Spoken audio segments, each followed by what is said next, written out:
नमस्ते दोस्तों, प्राकृत क्लासेस में आपका स्वागत है। आज हम लोग प्राकृत के भेद देखेंगे। प्राकृत भाषा के मूल दो भेद हैं, पहला कथ्य और दूसरा साहित्य निबद्ध।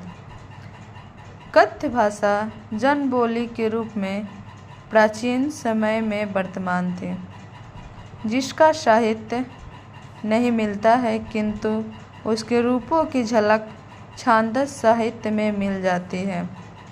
प्रथम स्तरीय प्राकृत है, अर्थात जिस भाषा का साहित्य नहीं मिलता है लेकिन उसको कुछ रूपों की झलक वैदिक साहित्य में मिल जाती है, इसे प्रथम स्तरीय प्राकृत कहा जाता है। जैसे वैदिक साहित्य में कृत का कृट, ऋग्वेद में पुरोडास का पुरोडास, प्रतिसंध्याय प्रभृति अनेक रूप उपलब्ध होते हैं।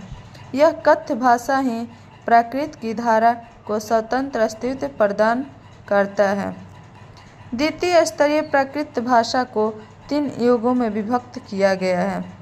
पहला प्रथम युगीन प्राकृत, दूसरा मध्ययुगीन प्राकृत और तीसरा उत्तर अर्वाचीन या अपभ्रंश युग बोला जाता है।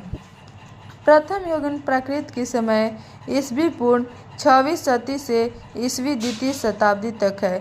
इस युगीन प्राकृत में शिलालेखी प्राकृत, प्राकृत धम्मपद की प्राकृत, आर्ष या पाली, प्राचीन जैन सूत्रों के प्राकृत, अश्वघोष की नाटकों की प्राकृत आती हैं।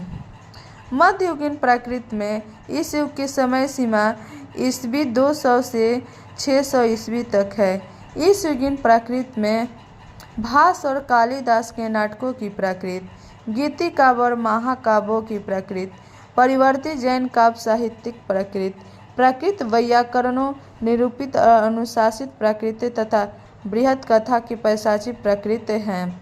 उत्तर अर्वाचीन या अपभ्रंश युग, इसका समय 600 ईस्वी से 1200 ईस्वी तक है। इस युग में विभिन्न प्रदेश की प्राकृत भाषाएं आती